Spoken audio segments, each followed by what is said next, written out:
নমস্কার বন্ধুরা, হ্যাপি লাইফের একটি ব্লগে আপনাদের সকলকে স্বাগতম জানাই। সকলে কেমন আছেন? আশা তো রাখছি সকলেই ভালো আছেন।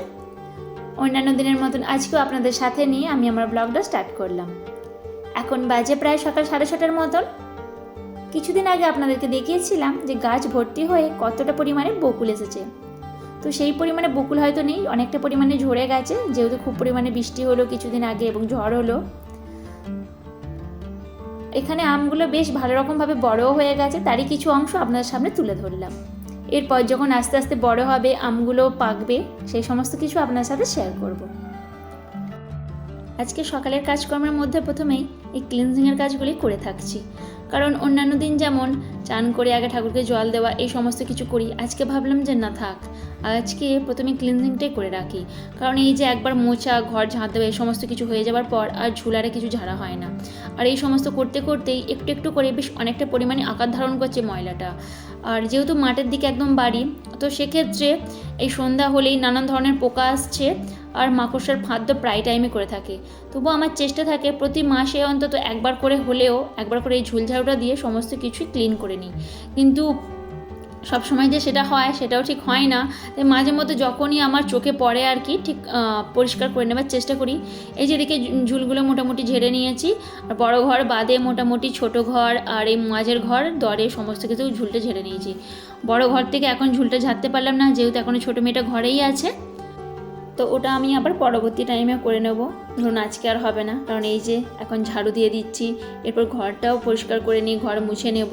তো আজকে আর ঝুল ঝাড়াঝাড়ি হবে না। আবার 2-3টে দিন পর যখন দেখব টাইম করে, ধরুন মেয়েটাকে বাইরে একটু বসিয়ে দেবো, সেই টাইমে গিয়ে আমি ঘরটা বা ঝুলটা ঝাড়ু দিয়ে ঘরটা ভালো করে পরিষ্কার করে মুছে নেব। এইরকমই হয়ে যায় আর কি। যখন ও ঘরে থাকে তখন এই যে দরের কাজকর্ম হয় না, আবার যখন দরে থাকে তখন ঘরের কাজকর্ম হয় না, কারণ ওকে যে কোনো একটা জায়গায় তো বসাতে হয়। এখানেই দেখুন হাজব্যান্ডের কাজকর্মগুলো একবার দেখুন। ওর যাবতীয় কাজকর্মের মধ্যে যা কিছু ওর কাগজপত্র সমস্ত কিছু কম্পিউটার টেবিলের সামনে এনে রেখে দেবে। তো যখন যেটা দরকার পড়বে তারপরে মাথায় করে বসবে যে এই জিনিসটা কোথায়, ওই জিনিসটা কোথায়। অথচ জিনিসপত্র সব ওই রাখে, কিন্তু ক্লিন কোনোদিনই করবে না। এগুলো আর ওর করার কোনো কথাও নেই।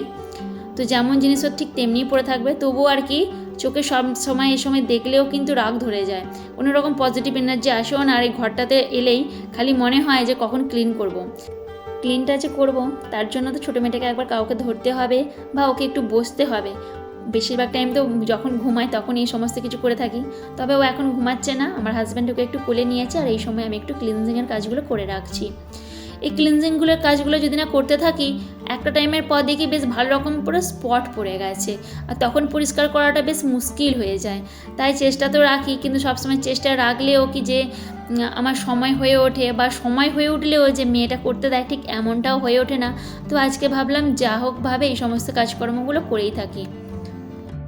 আলমারিটাও অনেকদিন হলো পরিষ্কার করা হয়নি, প্রায় আজ একটা সপ্তাহের মতন। প্রতিদিন যদি একবার করে ক্লিন করে নেওয়া হয়, তো এই যে একটা সপ্তাহের যে ধুলোর স্পটটা পড়ে যায় এটা কিন্তু আর পড়ে না। তবুও যদি চেষ্টা থাকে, মাঝে মধ্যে যখন একবার করে আসি, ধরুন ছোটো মেয়েটা যখন ঘুমাচ্ছে, বিশেষ করে দুপুরের দিকে একবার করে এসে আমি ক্লিন করে ফেলি। কিন্তু কিছুদিন হলো একদমই ক্লিন করা হচ্ছিল না। আর এটা দেখতে একটা বেশ স্পট মতন দাগ এসে গেছে। এমনি পরিষ্কার করা হয়, কলিং দিয়ে একদমই পরিষ্কার করা হয় না। এই আজকে কলিং দিয়েও তাই একটু পরিষ্কার করে ফেললাম। আগের দিনে পাশের ঘরের সুইচ বোর্ডগুলো ক্লিন করে রেখেছিলাম, আর এই ঘরের একদম সুইচগুলো ক্লিন করা হয়নি। তো ভাবলাম এগুলো আজকে ক্লিন করে রাখি। প্রতিদিনই একটা করে ঘর অন্তত ক্লিন করলেই অনেকটা পরিমাণে সময়ের সেভ হয়ে যায়। তো সেটাও অনেক সময় করে উঠতে পারি না। তো আমার চেষ্টা থাকে হয় সন্ধ্যার দিকে, না হয় সকালের দিকে, যে কোনো একটা টাইম করে নেবার। মোটামুটি 15 মিনিট কি 20 মিনিট হলেও অনেকটা কিন্তু ক্লিন করা থাকে। তবে আজকে যে কাজগুলো করছি মোটামুটি আধ ঘন্টার মধ্যেই সমস্ত কিছু করে ফেলার চেষ্টা করছি। এই ক্লিনগুলো করতে করতে চলুন আজকে একটা অন্য টপিকের উপর কথা বলি। যেমন আগের দিনে আমাকে 2-3টি মা কমেন্ট করেছিলেন যে আমার বাচ্চা কিছুতেই খেতে চাইছে না। তো আমার মেয়েও ঠিক সেই রকমই করে, একদমই খেতে চাইতো না প্রথম দিকে। তো আমি বুঝতে চাইতাম যে কি করলে ও খাবে। তো সেক্ষেত্রে আমি যেটা করলাম, ওকে ও যখন খেতে চায় না তখন আমি ছেড়ে দিলাম যে থাক, ও হয়তো খেতে চাইছে না, তার মানে ওর এখন পেটটা ভরা আছে। তো সেক্ষেত্রে আমি দেখলাম আধ ঘন্টা বা পৌনে 1 ঘন্টা পর যখন থেকে খাওয়ালাম, দেখলাম ও ইজিভাবে খেয়ে নিচ্ছে। তবে হ্যাঁ, আরও একটা কথা, ধরুন যে খাবারটাও পছন্দ করছে না তখন কিন্তু ওকে আমি খাওয়ালে ও খেতে চায় না। তো সেই জিনিসটা অথচ পুষ্টিগুণ আছে, অথচ তাকে আমাকে খাওয়াতে হবে। যেমন হোমমেড সেরেলাক্সটা কিন্তু খুব একটা যে খেতে সুস্বাদু সেই রকম না, বিশেষ করে যেসব বাচ্চারা প্রথম থেকেই ফর্মুলা মিল্ক খায় এবং এর আগে কোনো রকম কেনা সেরেলাক্স খায়। তো প্রথমে তো আমরা সকলেই সেরেলাকটা কিনাই খাওয়াই, তারপরে তো হোমমেড তৈরি করি। তো তার যে টেস্টটা পুরোপুরি সম্পূর্ণ আলাদা, তার উপরে ওতে কিন্তু ফ্লেভার দেওয়া থাকে। আর আমাদের যে হোমমেড যে সেরেলাক্স তাতে কিন্তু ফ্লেভার দেওয়া নেই। তবুও বলবো এই যে হোমমেড যে সেরেলাক্স আজকে আমি রেসিপিটা অবশ্যই আপনাদের সাথে শেয়ার করব, অবশ্যই দেখতে থাকুন। আমি অবশ্যই শেয়ার করবো এবং কীভাবে খাওয়াই সেটাও আপনাদের সাথে শেয়ার করবো আজকে। তো যে কথাটা বলার আছে যে অনেকেই যেমন বলেছিলেন, আমি তাদের উপরে ভিত্তি করে বলছি, আমার মেয়েও কিন্তু ঠিক সেই রকমই করতো। আমি বুঝতে পারছি মা হিসাবে এটা ঠিক কতটা বেদনাদায়ক, কারণ প্রথম যখন সলিড ফুড শুরু করি ওরা একদমই খেতে চায় না, তো কীভাবে খাওয়াবো। আমি যেটা করতাম প্রথম দিকে ওই 2 বার করে হয়তো খাওয়াতাম, তো যখন খেতে চাইতো না ছেড়ে দিতাম, আবার কিছুক্ষণ পর খাওয়াতাম, আবার কখনো কখনো দেখতাম খেতো না। তো তখন সেই টাইমে কিন্তু অনেক খাবার এইভাবে আমি অপচয় করেছি, কিন্তু কিছু করার নেই, ওদেরকে খাওয়ানোটা শেখাতে হবে। তো তখন আমারও খুব নাজেহাল অবস্থা হয়ে যেত। তবুও বলবো একটু ধৈর্য ধরে খাওয়ান, অবশ্যই খেতে শিখবে। আর এই যে এখানে আমি হোমমেড সেরেলাক্সটা বানিয়ে নিচ্ছি, চলুন আপনার সাথে রেসিপিটা শেয়ার করে নিই। এখানে আমি নিয়েছি 2 কাপ পরিমাণে চিড়ে, আর তার সাথে নিয়েছি এই 7-8টা পরিমাণ আমন্ড, আর এই 6টার মতন কাজু। তো এখানের এই যে উপাদানগুলি আমি কিন্তু মন মতো কোনোটাই নিলাম না, ডক্টর অবশ্যই আমাকে বলে দিয়েছেন। এবং তাছাড়া আরও 3 রকম, মানে এটা নিয়ে এটা একরকম আর এখনও 2 রকম আছে সেরেলাক্সটা কীভাবে বানিয়ে খাওয়াতে হবে সেগুলো কিন্তু আপনাদের সাথে শেয়ার করব। আমি কিন্তু প্রথমে এই একরকম সেরেলাক্সই বানিয়ে খাওয়াচ্ছি, কারণ একেবারে যদি 2-3 রকম খাওয়াই ওদের কিন্তু খাবারটা কোনো রকমভাবে শ্যুট করবে না। আর ওদের ঠিক কোন জায়গাটা থেকে, মানে কোন উপাদানটা থেকে প্রবলেম হচ্ছে সেটাও আমি ধরতে পারবো না যদি পরপর একই দিনে বা পরপর কিছু দিনের মধ্যেই 2-3 রকম খাওয়াই। তো আগে এটা আমি ভালো রকমভাবে একটা সপ্তাহ বা 10টা দিন খাওয়াই, তারপরে আবার একরকমভাবে তৈরি করে খাওয়াবো। তো এখানে যেভাবে তৈরি করছি আগে বলে দিই। এখানে প্রথমে এই যে চিনিটা নিলাম, এটা প্রথমে দেওয়ার পর 3-4 সেকেন্ডের মতন অপেক্ষা করবেন, তারপরে এই আমন্ড এবং তারপরে কাজু বাদামটা দিয়ে দেবেন। আর এইভাবে হাতে নিয়ে একটু দেখে নেবেন যে ওটা বেশ মুচমুচো মতন হয়েছে কি। তবে মুচমুচো মতন হয়ে যাওয়ার সাথে সাথেই যে আপনারা এটা গুঁড়িয়ে নেবেন, মানে মিক্সিতে যে গুঁড়িয়ে নেবেন সেটা করবেন না, আর একদম লো ফ্লেমে রেখে তারপরেই কিন্তু এটা এরকম ড্রাই করে নেবেন। এই যে হাতে দিয়ে দেখলেন যে এটা একদম মুচমুচো মতন হয়ে গেছে। তো তারপরে আমি কিন্তু 5 মিনিটের মতন রেখেছিলাম।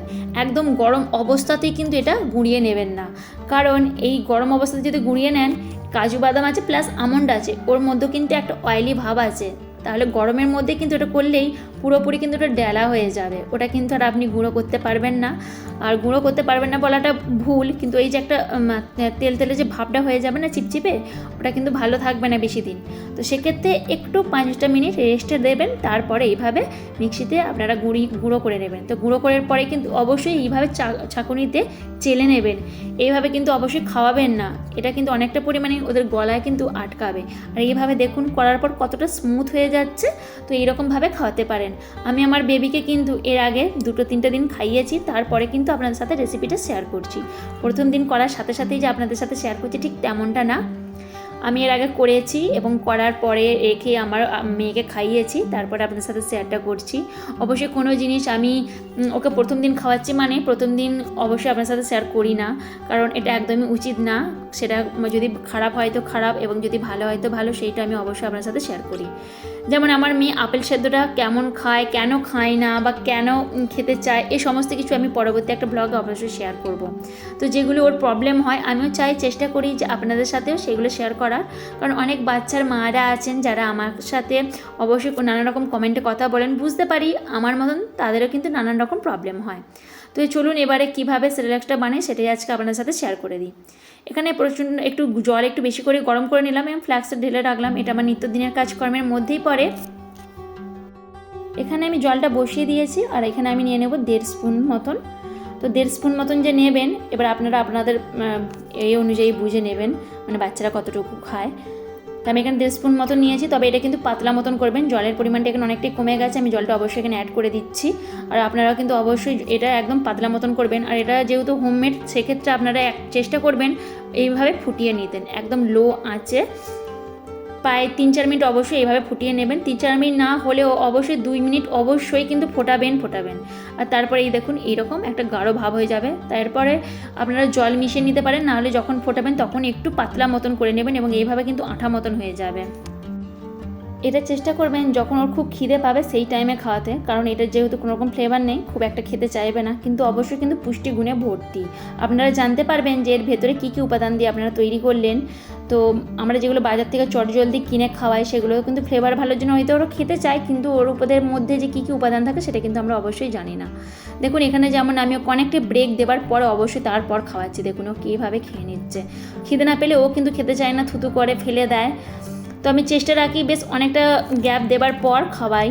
তো সেক্ষেত্রে দেখুন এইভাবে কিন্তু খেয়ে নেবে, আমি আশা করছি আপনাদের বেবিরাও। তো অবশ্যই চেষ্টা করবেন যে কেমন ধরনের আপনাদের বাচ্চারা খেতে চাইছে, সেই সমস্ত কিছু অবশ্যই কিন্তু আপনাদের উপরেই নির্ভর করে। তো আজকের ব্লগটি এখানেই শেষ করছি। যদি ভালো লেগে থাকে তাহলে অবশ্যই একটা লাইক এবং একটা কমেন্ট করবেন।